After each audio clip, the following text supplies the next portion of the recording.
No news only views.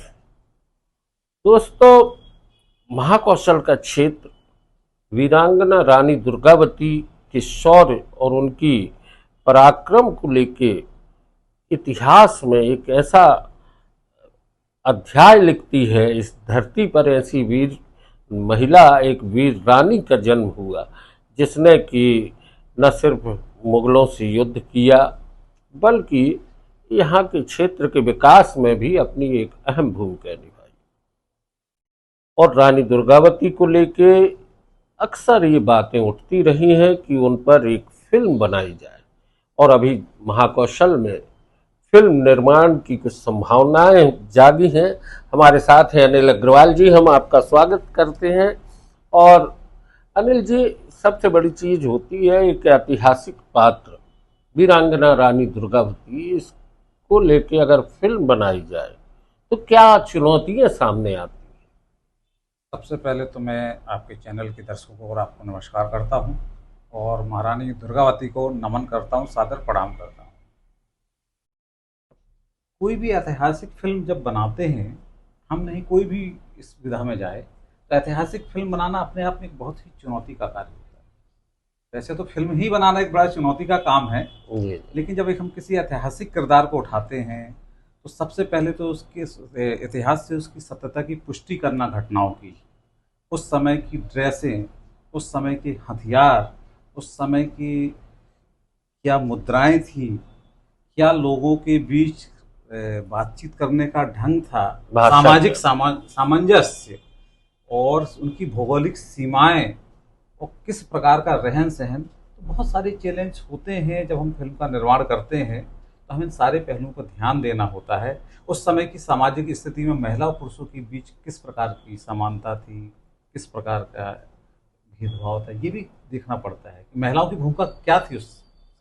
हम आपसे जब चर्चा कर रहे हैं तो बात इसलिए भी सामने आई, ये जहन में इसलिए भी आती है कि जबलपुर में खासकर महाकौशल में एक फिल्म सिटी का सपना देखा गया, और निश्चित है कुछ संभावनाएं भी देखने में आ रही हैं। तो रानी दुर्गावती पे से एक उम्मीद होती है कि एक फिल्म बनेगी। निश्चित है, आपने जो कहा कि उस समय का समाज, उस समय की मुद्राएं, उस समय के लोगों की बातचीत का लहजा, और सबसे बड़ी चीज़ होती है उस समय की व्यवस्थाएं क्या थीं, किस तरीके से एक रानी इस राज्य में गढ़ गोंडवाना की रानी वीरांगना कहलाती हैं रानी दुर्गावती। और निश्चित हो उनका शौर्य भी बहुत महत्वपूर्ण था कि उन्होंने अकबर की सेना को दक्षिण भारत विजय के अभियान से रोक दिया था। तो पात्र तो एकमात्र ऐसी हैं जिन पे कि होना चाहिए, खासकर महाकौशल क्षेत्र में। अब जब आप फिल्म का चयन करते हैं तो निश्चित तौर पे एक वीरांगना रानी का चरित्र किस तरीके से उभरेगा, और पीछे एक बड़ी कहानी है। वो जिस तरीके से उनका बचपन से लेके सारी कहानी पे जब आप आएंगे तो लगभग हर कथा के बिंदु को किस तरीके से आप देख पाएंगे।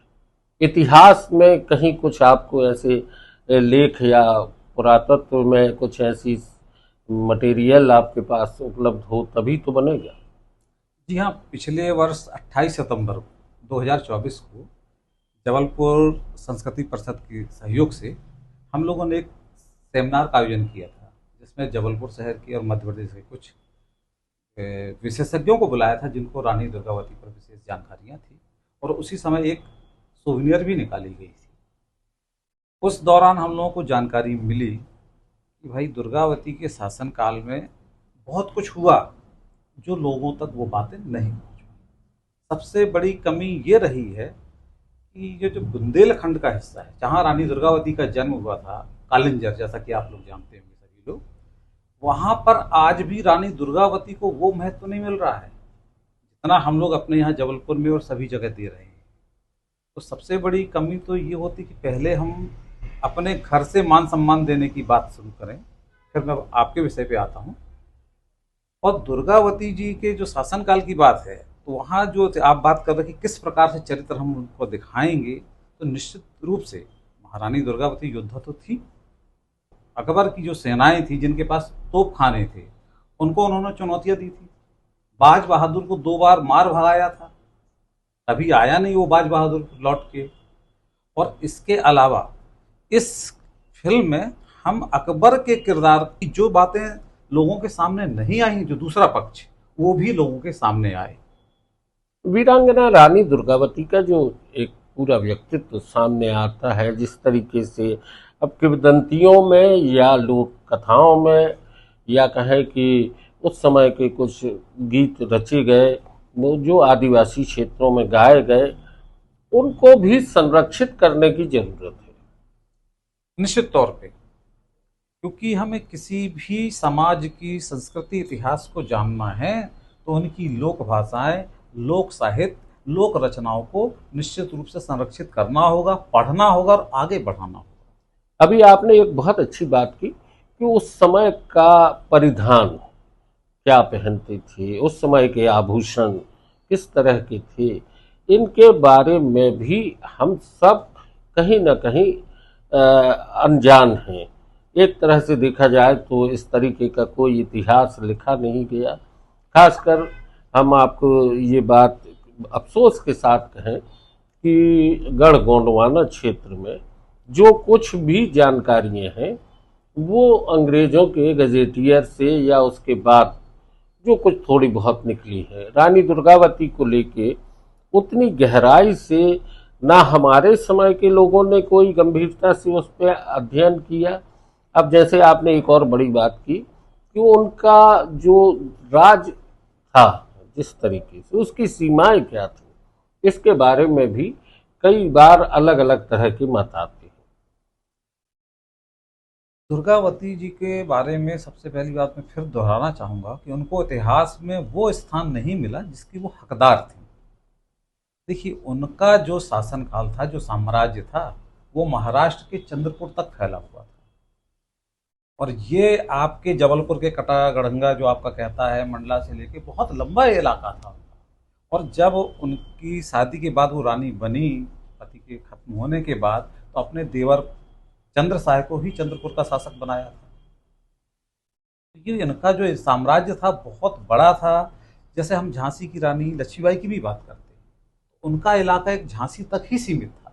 लेकिन चूंकि दुर्गावती के बारे में इतिहास में कभी लिखा ही नहीं गया, पहली कविता उनके बारे में आचार्य रामचंद्र शुक्ल जी ने लिखी थी। हाँ, आपके सुवेनियर में है। मैं हाँ, 14 जून 1903 को।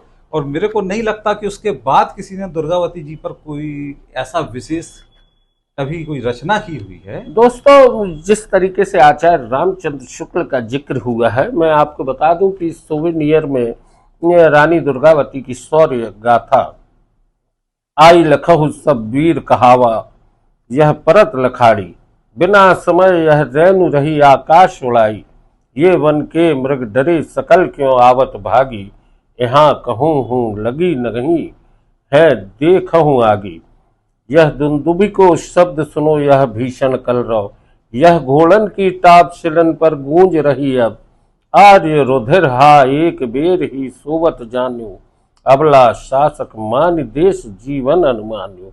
इस तरह की कविता थी। और इसमें यवन सैन लखी निकट लोल लोचन भरिवारी, गढ़ मंडल ये अंत समय की विदा हमारी, यो कही हनु कटार ही ये विच तुरत उठाई, प्राण रहित शुचि देह पर्यो धरनी तलाई।